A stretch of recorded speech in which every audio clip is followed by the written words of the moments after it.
Bëhet pyetje për zeqatin, a mundet zeqatin t'ja japësh, dikush ka goxha pare, dhe zeqatit flasim dhe don t'i shpërndaj. A bën ato paret e zeqatit t'i japi një personi apo t'i shpërndaj t'i bëj pjesë t'i japi.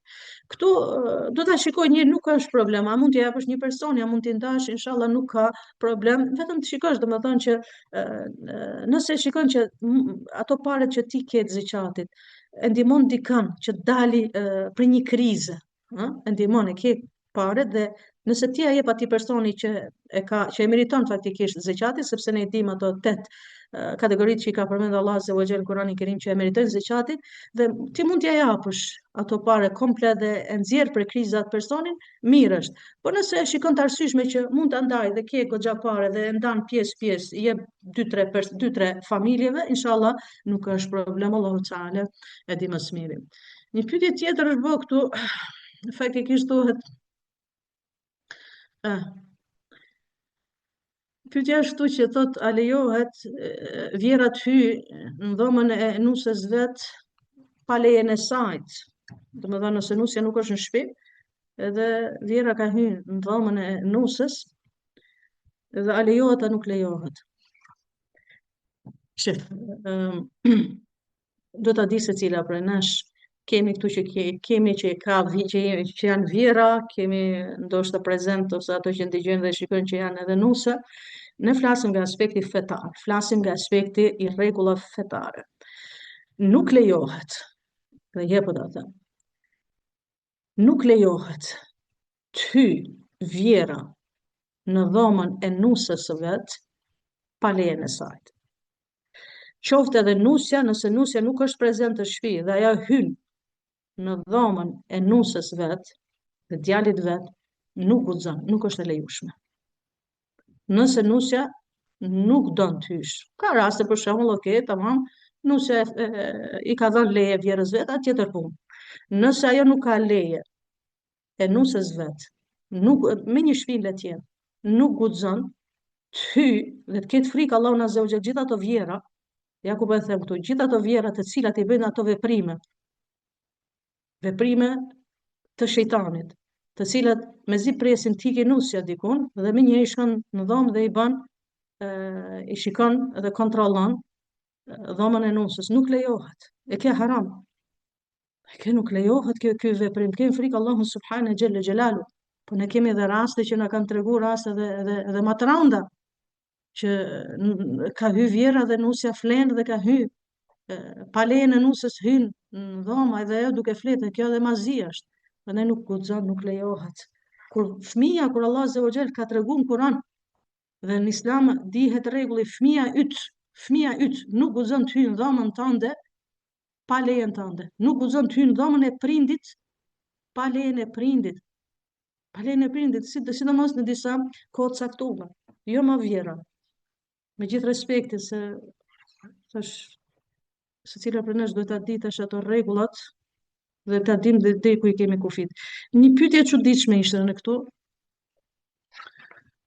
Pak si e çuditshme, jo e çuditshme, po mirë që është bë pyetje që duhet ta dim faktikisht rregullat. Nëse dikush ka vdek dhe ka pas sendet e veta personale. Te sendet e veta personale ka pas edhe telefonin. Mirë, po te telefoni tani ka pas edhe video të ndryshme, inqizime të ndryshme, foto të ndryshme. A lejohet tani ta marrim atë telefonin dhe t'ja hapim atij të vdekurit, ta marrim telefonin dhe t'ja kontrollojmë faktikisht telefonin? Kështu është pyetja, t'ja marrim dhe t'ja kontrollojmë telefonin. E para gjë që duhet ta dim diçka, ajo është gjë personale atij të vdekurit, pavarësisht se ka vdek, nuk lejohet. Ta marrësh dhe ti bësh kontroll atij telefoni, përveç nëse është dikush njeri i besueshëm i familjes dhe ta marrë dhe ta shikoj telefonin dhe të shikoj video të ndryshme ose diçka dhe t'ja heqi nëse ka pas diçka jo të pëlqyeshme, varësisht mund t'ja fshi t'ja heqë, ama jo secili njeri ta marrë telefonin nëpër dorë dhe ta shikoj se çka ka pas brenda në atë telefon. Se çka ka pasur brenda në atë telefon nuk lejohet përveç në dikush i besueshëm i familjes dhe merr e kontrollon telefonin, nëse ka pas diçka jo të mirë e fshin ato inqizimet, Allahu e din më së miri. Pyetja është e tillë që lejohet gruaja të kontrolloj burrit telefonin çehorazi dhe lejohet burrit t'ja kontrolloj bashkëshortes vet telefonin çehorazi. Do të thonë ti bëj një çek aty t'ja kontrollojnë mirë e mirë se çfarë me kë ka fol foto sende. A lejohet a nuk lejohet kjo? Unë jam atë mendim që nuk lejohet. As burri t'ja kontrolloj telefonin bashkëshortes vet, dhe as bashkëshortja t'ja marri telefonin bashkëshortit e t'ja kontrolloj. Pse? Kjo është spionullak. Kjo quhet spionullak. Allah Azza wa Jalla thot në Kur'anin Kerim wala tajassasu. Wala tajassasu, do të thonë dhe mos bëni spionullak, mos e spiononi njëri tjetrin. Si bashkëshortit do ta kenë frikë Allahun subhanahu xhela xhelalu. Ta kenë frikë Allahun Azza wa Jalla vetin e tyre, veprimet që të bëjnë në rrjetet sociale ku hyn edhe diçka. Do të thonë, nuk do të thotë se dikush nga palët ose bashkëshortja dyshon për bashkëshortjen e vet dhe tani ne të hyjmë aty nëpër telefona dhe të bëjmë kërkime të tilla, do të thonë shikojmë se çka ka shkruajtur dhe çka është filmu faktikisht. Kështu që nuk lejohet. Allahu Teala e din më së miri. Mirë. Këto ishin këto pyetje që unë i kam pas. Këtu nëse ju keni diçka, një pyetje më të rrëhuta më duket e kisha bën. Regjistrova unë, se don ta lexoj. Okej, mundesh të jena dhe Kam një pyetje, dikush mund. nëse bën namaz natë vitrin, mos e fal me kohë, po lëre në fund të namazit të natës, a është e vërtet apo si është më mirë, Allah të shpërblet. Mirë, motër të uta e ka bë pyetjen, nëse s'gaboj të uta më duket ish, e ka bë pyetjen të tillë, domethënë siç e lexoj motër Nada që nëse fal namazin teravis, a bën ta le vitrin më mas. Zakonisht e lejnë ato të cilat duan të falin namaz natë. E lejnë edhe më mas të falin namaz natë. Pavarësisht edhe teravia quhet namaz natë, Allahu Teala alem. Mirë. A lejohet ta lej vitrin mos ta fali direkt mas namazit, ose edhe mas namazit yatsis, ose edhe mas teravis, a lejohet me lan? Lejohet me lan. Nuk është problem, e lan deri përpara imsakut, duhet ta falësh, nëse ke ndërmend, nëse ke njet që të falësh namaz natë. Mirë po ndodh për shembull që e fali namazin e teravis dhe e fali namazin e vitrit në xhami bashkë me xhamat. Tani ndodh që ngrehen të falen natën. Mirë po vitrin e ke fal. A lejohet tani të falë më namaz natë sepse vitrin e kam falë? Lejohet. Ka transmetime të tilla që lejohet. Mirë po, nuk lejohet falësh më namaz vitër. Nëse namazin e vitrit e ke falë ma herët dhe ngrehesh natën falësh namaz natë, mund të falësh namaz natë ka 2 rekat dhe jep selam, mirë po namaz vitër nuk falen më sepse e ke falë një herë vitrin. Argument për këtë është hadithi i profetit alayhi salatu wasalam i cili thotë la witren, nuk ka 2 vitra. Nuk ka 2 vitra. Domethënë gjithë ato që dëshirojnë të falin namaz natë dhe nuk e falin vitrin për shkak se tun ta falin namaz natë dhe viti tjetë namazi i fundit, në rregull. Edhe ato të cilët e kanë falë namazin e natës dhe namazin e vitrit dhe ngrehen natën, të falen, mund të falen namaz natë, mirë po vitër tjetër nuk duhet bëjnë. Allahu e di më së miri. Kjo është, nëse ka dikush diçka tjetër, në pyetje tjetër, Po, bujro. njëra thot, desha me të pyet am lejohet argjërimi nëse jam nën gjithënse dhe beben e kam 7 muajsh. Faleminderit. Shif, nëse këtu është një rregull, kanë rregullat veçanta për nënat që janë gjithënse dhe për ato që janë shtatzana. Është trajtuar kjo çështje në jurisprudencën islame. Këtu është puna këtu, nëse fëmia ushqehet vetëm me gjilin e nanës, domethënë ushqimi kryesor, menyja kryesore, ushqimi kryesor që ai fëmijë ka gjilin e nanës, qumshin e nanës, dhe ajo nanë e shikoj që nëse unë agjëroj më ndalet qumshi dhe momenti që ndalet qumshi ti mund ta dëmtosh fëmin sepse ai fëmijë ushqehet me atë qumësh, atëherë nuk agjëron, do agjërosh më mas. Domethënë ajo nanë do ta shikoj vetin e vet. Domethënë nëse ai qumësht që pin fëmia prej nanës është ushqimi kryesor, baza është ushqimi kryesor dhe kjo nanë nuk agjëron për faktin sepse mund të ndalet qumshi i gjirit, atëherë nuk agjëron, do agjëroj më mas. Po nëse fëmia për shembull është i rrit, po ka dhe gjirin e nanës, po han edhe ushqime tjera dhe pin ujë, pin lëngje tjera, do ta shikoj vet ajo nanë që nëse mundet me lan, Domethënë nëse mundet ma agjeru, më fali, nëse mundet ma agjeru, le ta agjeroj, nëse nuk e dëmton fëmin. Pra, ajo çka është që ta kuptoj se cila për nesh. Nëse agjerimi asaj nane gjithancë e dëmton fëmin, sepse ndalet qumshi, atëherë nuk agjeron, të agjeroj mamas. Nëse agjeron dhe nuk dëmtohet fëmia, ka qumësht edhe ka ushqim, atëherë nuk është problem, le ta agjeroj. Kjo vlen edhe për nanat të cilat për gjithë ato faktikisht janë shtatzane, ta ndërlidhe me këtë, ato që janë shtatzane dhe ka hyrë muji Ramazanit, dhe friksohen se nëse unë agjeroj do dëmtoj fëmin, agjerimi do dëmtoj fëmin, atëherë agjeroj mamas, gjithmonë me konsult me mjekun. Ju kisha lut gjithë këto që kanë lidhje me çështje shëndetësore, si ato që kanë sëmundjen e diabetit, sëmundjet me veshkat, sëmundjet e zemrës e diçka, gjithmonë konsult me mjekun që është mjek vërtet që ka frikë Allahun subhane xhelle xhelalu që të këshillon siç duhet. Domethënë, duke u konsultu me mjekun, çka thot mjeku ashtu do veprosh. Domethënë, nëse ginekologja konfirmon që thot agjërimi jot nuk e pengon rritjen e fëmijës dhe nuk e dëmton fëmin tënde, le ta agjeroj. Nëse ajo femër e cila është shtatzan, nëpërmjet agjerimit mund dëmtohet fëmia, sepse nuk han edhe nuk pin ajo nan, dhe ne dim që fëmia ushqehet nëpërmjet nënës vet, atëherë domethënë nëse dëmtohet ai fëmijë, atëherë nuk agjeron. Nëse shikon që është mirë shtatzania dhe nëpërmjet agjerimit nuk dëmtohet fëmia, atëherë le ta agjeroj. Allah e di më së miri.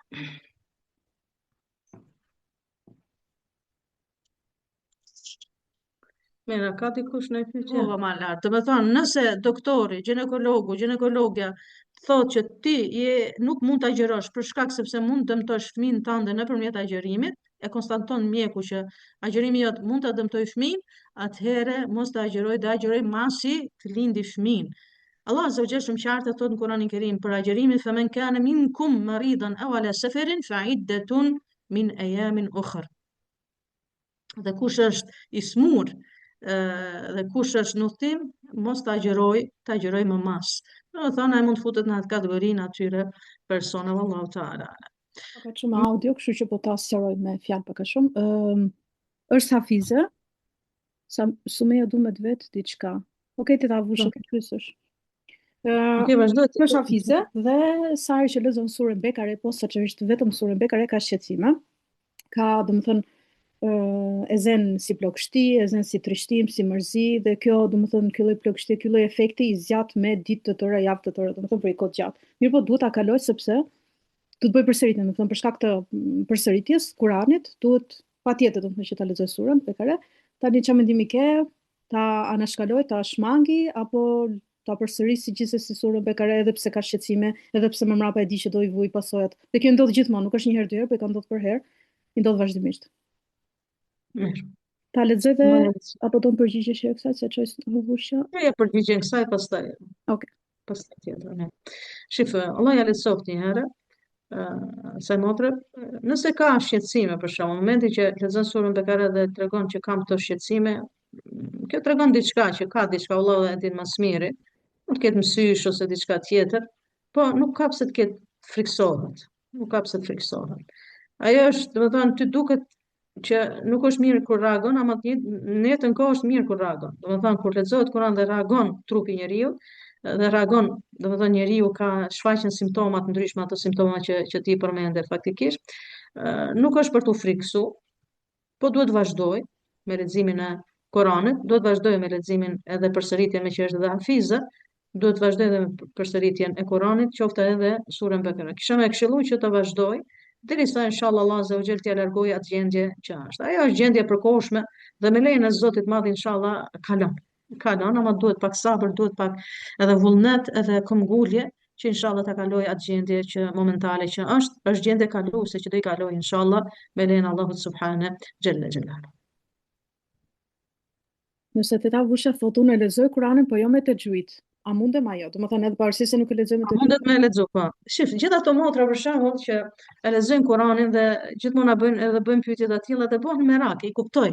Bëhen merak se thotë unë e lexoj, i lidhi shkronjat ose ajetet i lexoj, por nuk i lexoj me rregulla. Ne e dim që Kur'ani ka rregulla, gjatë leximit të Kur'anit që quhet tajvid, ka rregullat. Ato rregulla që mësojnë njerëzit zakonisht me ato mualimet që janë ekspert për mësimin e Kuranit. Mi po ka motra të tilla që kanë mësu, aq sa kanë mësu, dhe bën me rak se thotë unë nuk e lexoj me tajvid. Ata lexoj, ata lej mos ta lexoj hiç. Unë kisha këshilluar që lexoja ashtu si e din. Lexoja ashtu si e din. Nëse ke mundësi me përmisu, edhe më mirë, përmisoje. Ka tani online, ke në xhamia i ke hapur, ke mualime të cilat i mësojnë për përmirësimin e Kuranit mirë, por nëse s'ke mundësi me përmirësu, atëherë lexoja ashtu si e din. Është një hadith i transmetuar nga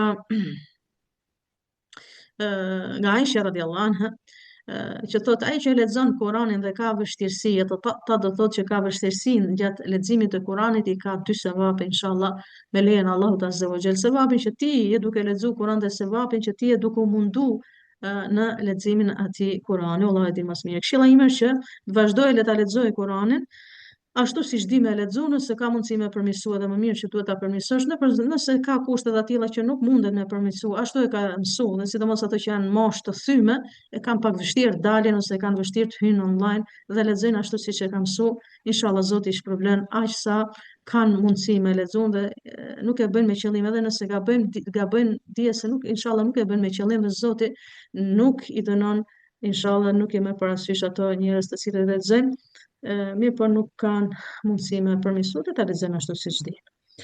Mirë. Që kjo është mizvaku, do thënë që e ka pas përdor profeti alayhi salatu wassalam për pastrimin e dhëmbëve. Dhe kjo është shumë e shëndetshme faktikisht, sot e kësaj dite përdoret dhe është shumë e shëndetshme dhe a lejohet me u përdor në Ramazan mizvaku. Mizvaku lejohet me u përdor në Ramazan, mirë, por nuk tash ti ta marrësh në gjithë ditën dhe ta përdorësh duke fërku dhëmbët, duke i pastruar dhëmbët me mizvak, nuk është edhe e mirë shumë. Pse? Sepse mundet kjo ka copëza të vogla, mundet në i copës vogël, shkojnë në fyt ose nëpërmjet pështymës, shkoj poshtë, domethënë, nëse e ke shumë të nevojshme, atëherë e përdor, nuk është problem, inshallah, nuk e prish Ramazanin. Ashtu edhe furçja e dhëmbëve, nëse përdoret gjatë ditës së Ramazanit, nuk e prish Ramazanin, mirë po duke anashkalu, kisha këshillu që kalladantin nuk është mirë me e përdor gjatë ditës së Ramazanit. Mundesh vaktin e iftarit, mas e han iftar, mund ta përdorësh vaktin e syfyrit, kemi mundësi me i përdor kalladantin ose edhe me furçën e dhëmbëve, mirë, por nëse gjatë ditës e përdor vetëm furçën, inshallah nuk ka problem, nuk e prish Ramazanin. Ama karanfili, si që përmendi motra ju që marr karanfil në gojë dhe besoj se e dini çka është, ama në gojë, ajo e prish Ramazanin. Allahu Teala ala, ma e ka shihen e vetë, ka shihen shumë të fortë faktikisht dhe shija saj mund të shkojë nëpërmjet pështymës në fyt dhe në bark, plus edhe ajo copëzohet, edhe copëzat e asaj mund të shkojë në fyt dhe nuk ka nevojë, nuk është e nevojshme pse duhet ta marrim ne karanfilin gojë gjatë ditës së Ramazanit. Domethënë të kemi kujdes, sepse janë disa rregulla që duhet të di se cila prej nesh që nëse ne veprojmë këto, majmë karafil, majmë çumçakiz në gojë, dita e Ramazanit to prishet Ramazani, Allah e di më së miri. Unë tash nuk duhet të marr përgjegjësinë, ti them vazhdoni se mirë e keni. Sepse është përgjegjësi. Është përgjegjësi.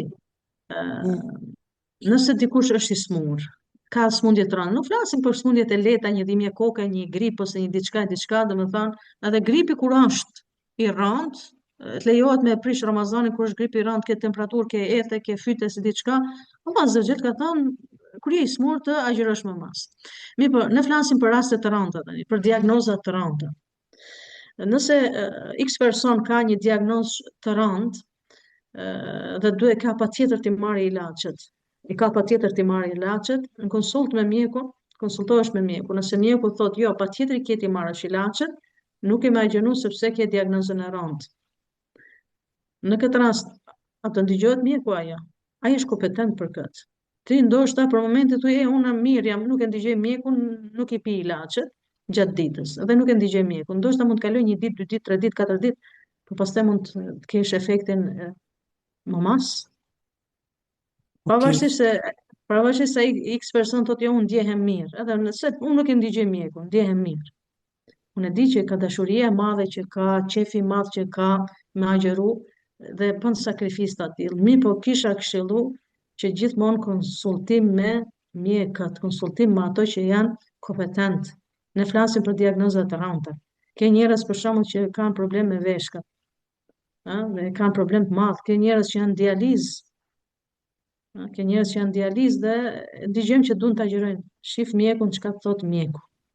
Mjeku i cili është besnik, mjek i cili është kompetent në atë lëminë e vet, edhe do ta pyesësh edhe do të marrësh mendimin e mjekut.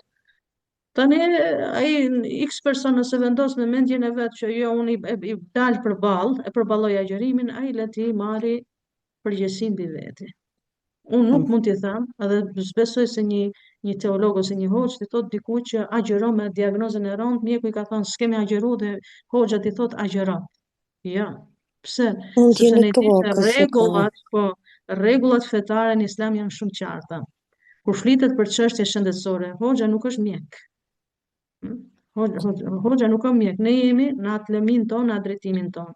Ne bazohemi ke çështje shëndetësore, ne themi pyesni kompetentët. Allah Azza wa Jalla thot në Kur'an, "Fesalu ehle dhikri in kuntum la ta'lamun", pyesni ato dietarët nëse s'dini. Dietar secili në atë lëmin e vet, dhe mjeku është kompetent në lëmin e vet. Dhe kur ke një diagnozë të rëndë, po them, shko te mjeku, dhe konsultohu me mjekun. Nëse mjeku thot mundesh me agjeru, agjero. Kishim një rast për shembull, një motër e cila merr 4 insulina në ditë dhe donte me agjeru. Dhe çka do thot 4 insulina në ditë marrësh dhe donte me agjeru. Dhe më tha që unë du të agjeroj. Merr në telefon dhe thot unë du të agjeroj. Tani unë nuk mund t'i them që agjero dhe mos agjero. Tashi çka bëra? Unë konsultova me mjek. Mora në telefon, konsultova me mjek, tha, dëgjoj tha.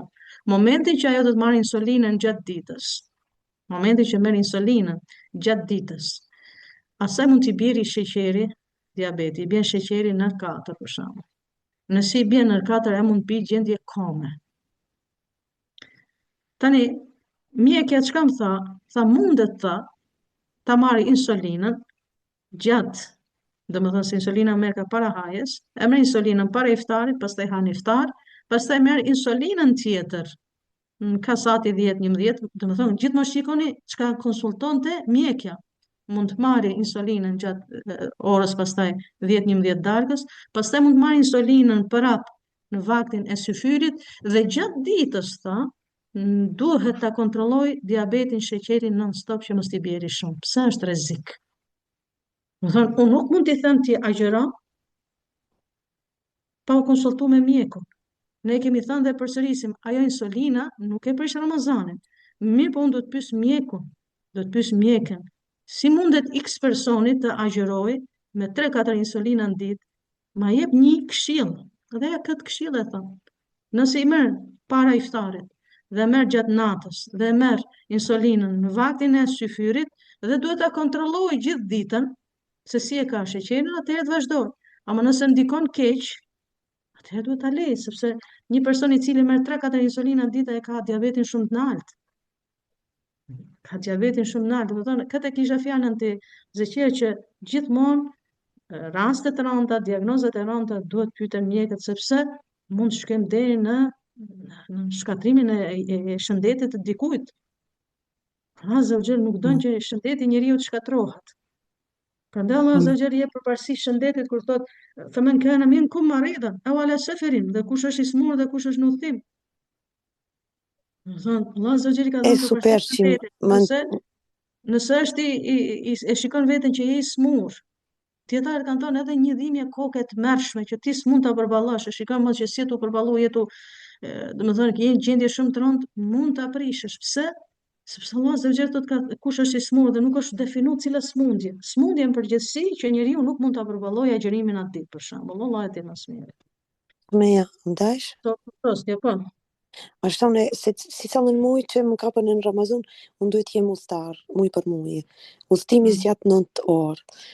E unë duhet ta agjeroj se mrapa më vjen shumë ditë për t'i kompenzu. Ama e përballoj se këta më shkurt shtetita. Nëse në udhtim mund ta përballosh, nuk ka problem inshallah. Nëse shikon vetin që mund ta përballosh agjërimin gjatë udhtimit, na ka ndodhur dhe i ndodh edhe tjerëve që thotë se udhtimet tash në këtë kohë ndoshta i kemi edhe me atleta, jo me autobus, jo me tren, jo me avion, edhe na bjen më shkurt. Nëse mundesh ta përballosh, domethënë udhtimin dhe domethënë agjërimin në udhtim nuk është problem. Nëse do me e prish, prap nuk është problem. Pse? Kur je në udhtim, sepse Allah azza wa jall ka thënë sefer, je në udhtim. Jam në udhtim. Dikush të thotë e përballoj, se përballoj, unë jam në udhtim, do ta prishi, vazhdo të ta bazojmë në ajetin kuranor, okay. Nëse dikush është në udhtim dhe nuk do ta prishë, sepse thotë unë e përballoj, nuk kam asnjë lloj vështirësie, nuk mund t'i themi se ke bëjë gjuna, Allah e di më së miri.